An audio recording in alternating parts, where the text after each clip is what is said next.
And welcome back to Word of the Pie, the podcast where music history, the stories behind the songs, and a little something in your glass all come together. I'm Christopher, and today's episode's about a songwriter whose music you most certainly know, even if you never followed his career closely. Someone who helped define the sound of mid-1960s pop, then quietly stepped away from the spotlight without even really leaving the room.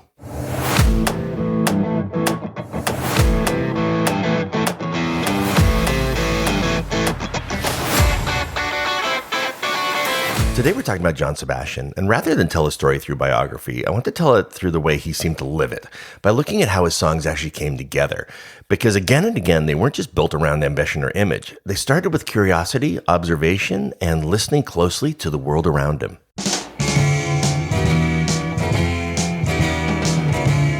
As the founding member of the Lovin Spoonful, John Sebastian first reached a wide audience in 1965 with Do You Believe in Magic, a song that climbed to number 9 on the Billboard Hot 100 and immediately set the band apart from the rest. Do you believe in magic in a young girl's heart? It sounds like folk pop, but the idea behind it didn't come from folk clubs or Greenwich Village. It came from touring. At the time, the Lovin Spoonful were sharing bills with Motown artists, including the Supremes. Magic, if the music is groovy and makes you feel happy like an old-time movie. Sebastian wasn't just hearing Motown on the radio anymore. He was hearing it live, night after night, and feeling how the music worked on a room full of people. One song in particular stayed with him, and that was Where Did Our Love Go? Where did our love go? Ooh, don't you wonder? What caught his attention wasn't the melody or the vocals, it was the feel, that straight, unbroken 8-beat pulse that never relaxed. It didn't swing or shuffle, it just kept moving forward. Got this burning, yearning, feeling inside me. Sebastian realized that most folk rock songs of the era tended to float while Motown records drove. So when he sat down to write Do You Believe in Magic, he started with that same sense of momentum and built the song outward from there. Tell a stranger about a rock and roll. Do you believe in magic? The difference was how he dressed it. Instead of soul arrangements, he layered folk textures like guitar, harmonica, and auto harp over the Motown-inspired engine. Even the lyrics reflect that influence. Rather than writing about romance or heartbreak, the song is about the music itself and the way it changes you before you even had a chance to think about it. Listen, it'll start with a smile that won't wipe off your face, no matter how hard you try. And that texturing of rhythm and warmth is exactly why the song felt familiar and new all at the same time. Do you believe like I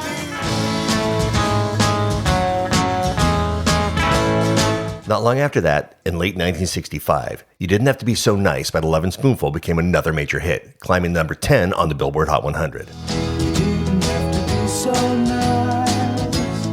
I would have liked you anyway. What's interesting about this one is how understated it is. Where Do You Believe in Magic leans into energy and motion, this song does the opposite. It's built on restraint. They said time is right for me to follow you.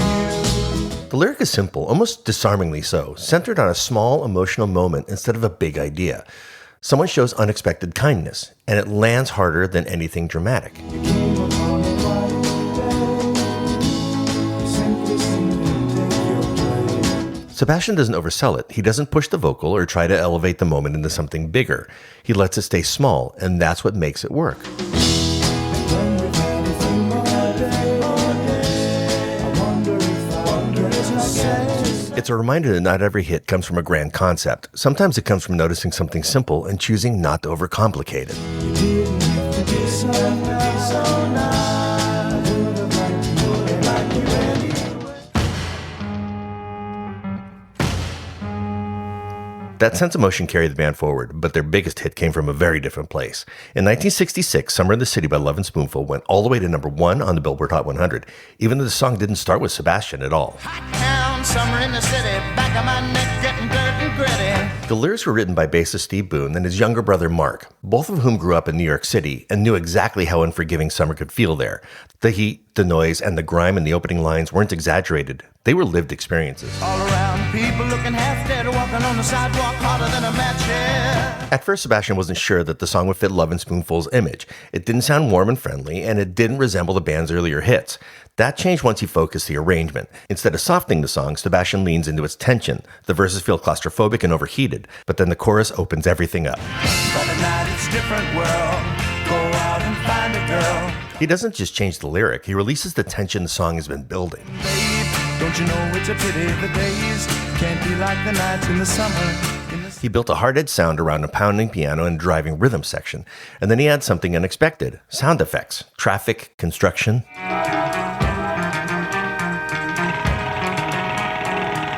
And at that time, that kind of real-world sound design in a pop song was still new. It made the city feel like part of the band. Hot town, summer in the city, back of my neck getting dirt and gritty. That contrast is the hook, and that's what carried the song to the top of the charts and it permanently expanded what Lovin Spoonful could be.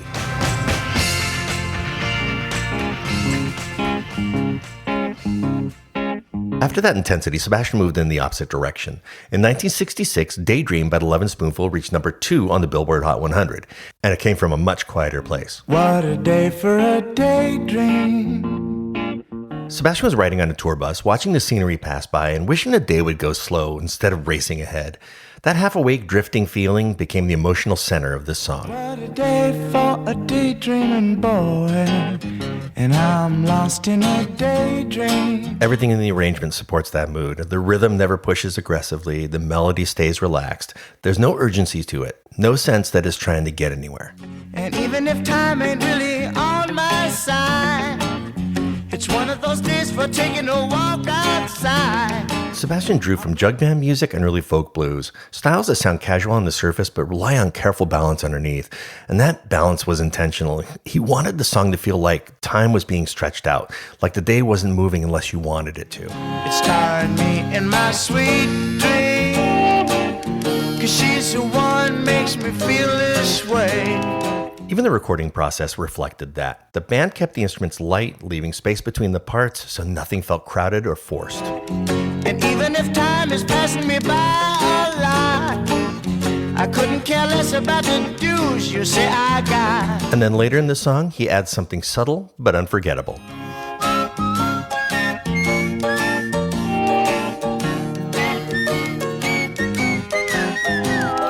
The whistling, and to be honest, most of the time that doesn't work for me. But it does here. It makes the moment feel like a stroll along the shore. It doesn't drive the song forward, it just floats, reinforcing the idea that nothing needs to happen quickly. And you can be sure that if you're feeling right, a daydream will last long into the night. Daydream feels effortless because it was designed to help remove tension rather than create it. It reached number 2 on the charts, held out of the top spot by the Beatles' paperback Writer, which in some ways feels kind of fitting. Daydream was never meant to compete loudly, it was meant to linger.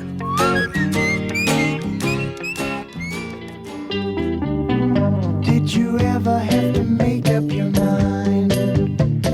That reflective tone also shows up in one of Sebastian's most emotionally honest songs. In 1965, Did You Ever Have to Make Up Your Mind climbed to number 2 on the Billboard Hot 100, and it came directly from personal uncertainty. Not often easy and not often kind. Did you ever have to make up your mind? Sebastian wrote it about romantic indecision, about being caught between two people and realizing that there's no clean resolution.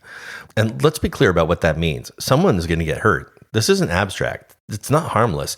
He's the one creating the situation. I have to finally decide. Sometimes there's one with big blue eyes, cute as a bunny, with hair down. What's fascinating is how the song handles the weight, because it doesn't sound heavy. The lyrics don't judge, explain, or resolve anything. It stays with the question. The tone is light, almost casual, like someone thinking out loud instead of confronting what's really at stake. Just when you think she's that one in the world, your heart gets stolen by some mousy little girl. Musically, the song mirrors that uncertainty. The chord changes subtly avoid full resolution, reinforcing that emotional standstill at the center of the story. Sebastian's restrained vocals keep the focus on the feeling rather than dramatizing it. He never pushes it, never leans into the consequences. Then you get distracted by her older sister. And there it is. That's the moment the song stops being abstract. He's not just talking about indecision, he's admitting the situation. He's caught between two sisters, and I think a lot of listeners miss that because the song feels so light. Say yes to one and let the other one ride.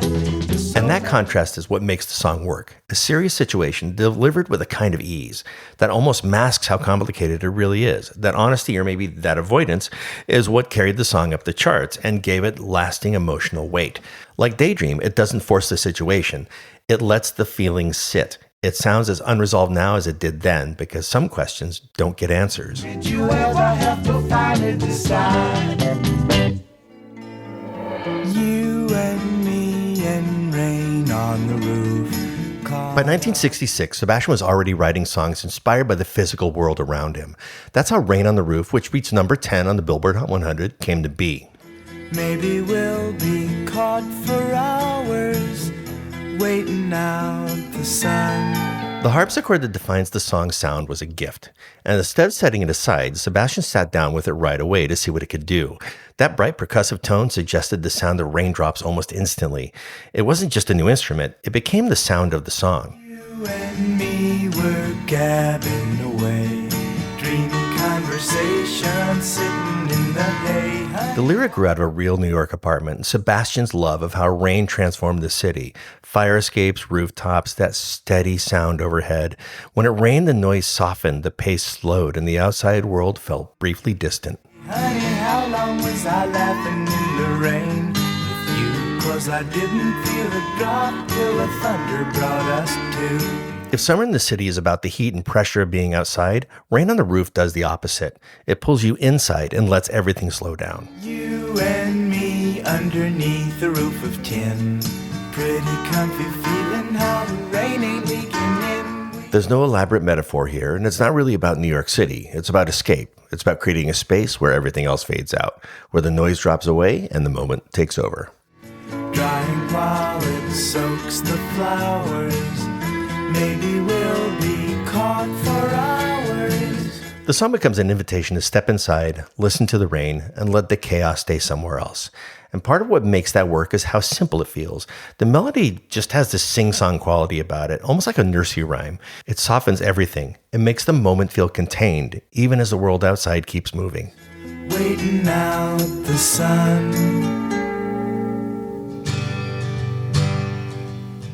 Come and talk about the things we did today. By 1969, John Sebastian wasn't chasing the spotlight anymore, which makes one of his most famous moments almost accidental. He didn't go to Woodstock to perform, he went to attend. When the festival began running behind schedule and the crowd needed to be kept calm, organizers pulled him out of the audience and asked him to go on stage. He wasn't scheduled, he wasn't even prepared, but he agreed. What followed was a short, unplanned acoustic set. He opened with How Have You Been?, then played a few loose, newer songs, including a stripped-down version of Darling Be Home Soon, and closed with Younger Generation. What's striking is what he didn't play. No Do You Believe in Magic, no Summer in the City. He wasn't trying to dominate the moment, he was responding to it. And that's why the performance worked. In the middle of chaos, he sounded calm, present, and human. For the great relief of having you to talk to. By the mid-1970s, Sebastian was no longer chasing chart success, which makes what happened next even more surprising.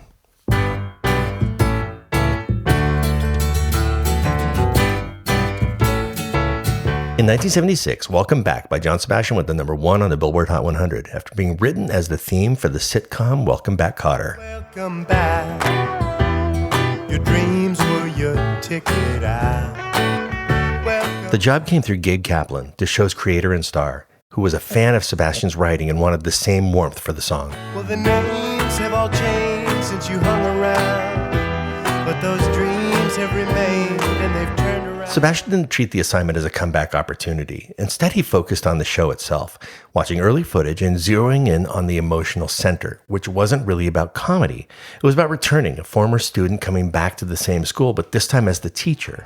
Who'd have thought they'd lead ya? Who'd have thought they'd lead ya? Back here where we need ya. The show's about familiarity and about being accepted again after time away, and you can't help but wonder if that connected with Sebastian too.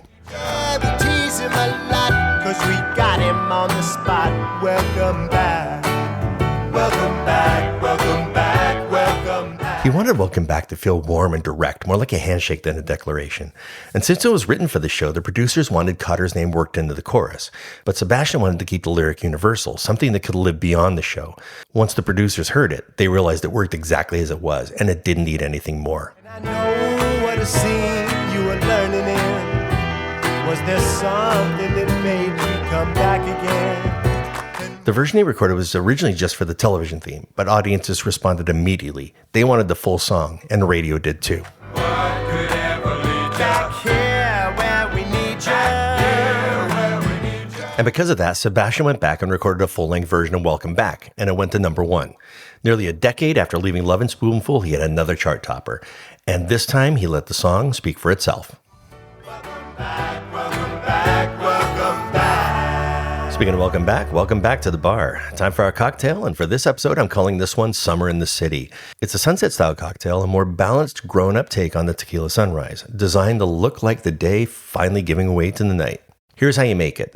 You take 2 ounces of reposado tequila, 2 ounces of fresh orange juice, half an ounce of fresh lime juice, and a 1/4 ounce of agave syrup. You're going to add that to a tall Collins glass filled with ice and give it a gentle stir. Then slowly float half an ounce of pomegranate juice down the inside of the glass and let it sink. And I prefer palm juice for this. That's the one in the funny bottle.